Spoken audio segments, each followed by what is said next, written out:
Electronic Arts. Oriented from presents Bob. Time to go back to my childhood times where most people used to rent pretty good games from the early 90s with the Sega Genesis and Super Nintendo. This is Bob. And the one that's talking is his dad.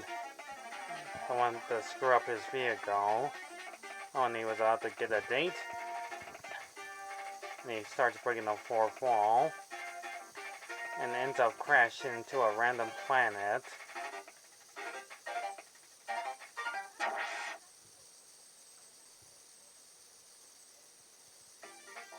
So he had to get back to where he's at before his dad kills him. But not with the aliens will show up. I'll have to do that first.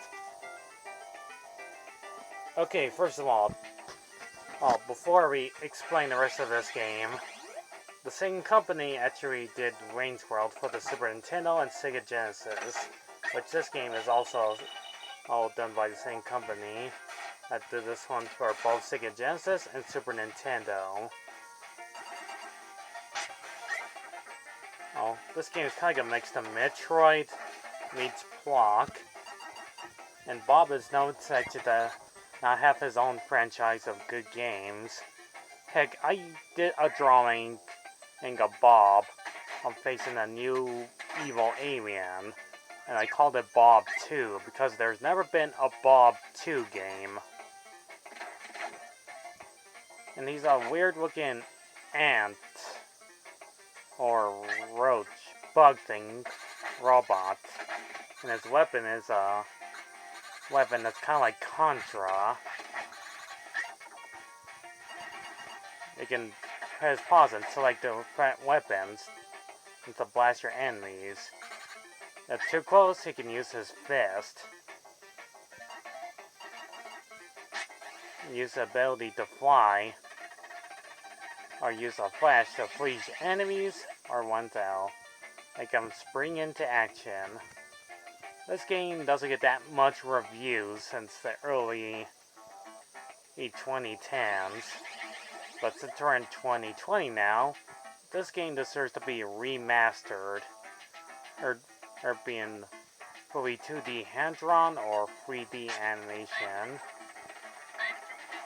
I remember playing this when we were far away from Colorado Springs, and ended up in some random store where there was like rental games and movies. This game has really good graphics and good soundtrack, and it looks very cartoony-ish. And I love the sound effects they put on in this game. It's very well done made. You get like different weapons, you can burn your enemies, you can most likely do the classic platforming style. I love the animation of Bob. Then you can see it tips up his fingers when he climbs on the side, or how he crouches and shoots. You wish other games like these were that awesome. This game came out in 1993. I didn't even know who Bob is. That's until I start playing the game, and I die a lot. But luckily, like any classic 90s games, gives you a password. If you don't want to play the rest of the game, do like I usually do. Cheat your way to the very end and beat the game a lot faster, and it would take you like less than a couple of minutes to beat it, instead of playing it fully like 2 hours long. You'll find like oversized big bosses, ride little vehicles, and have bubbles let in our hero up to the side of the screen. I love the lovely backgrounds that are really strange and like the outer space-ish. It just screams those classic 90s style of vibes on how cool and amazingly awesome this game is.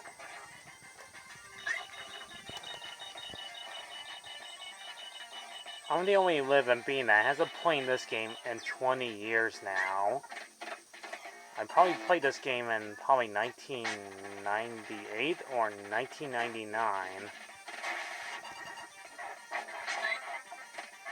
There's been lots of pretty amazingly, and the word for it, fantastically fun games out there. This game doesn't get that much views on YouTube. I just wish Bob would get more love up to DeviantArt. I mean, if you artists are watching this right now, you should do Bob. So Google can have more to do with this character. Also, I love every time he says something really radical at the end of the level. He says that wasn't so hard. Totally amazing. Totally tubular. It just screams in so 90s style. Oh, I just really love this character's design.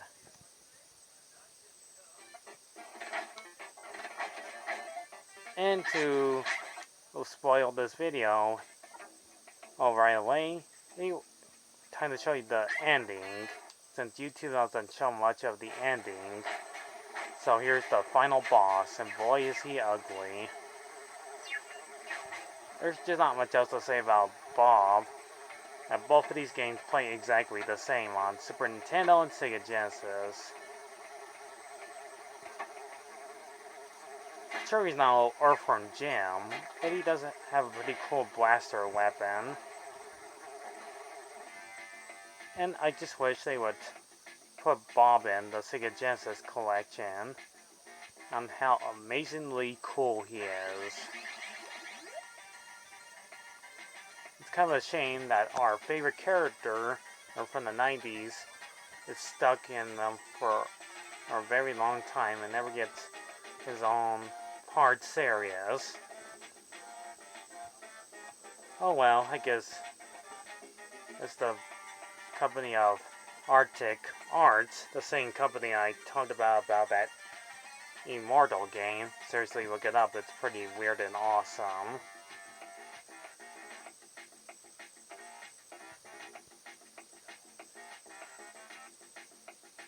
Anyways, I give Bob for the Sega Genesis being so cool and great 7 out of 10. Not to mention his hilarious death scenes.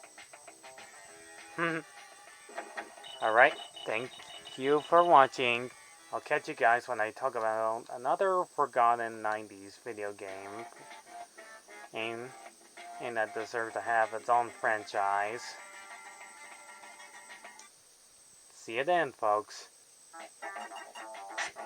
Goodbye for now. How's Rita say?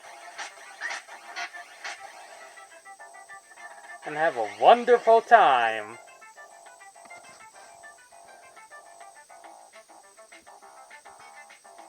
See you around, folks.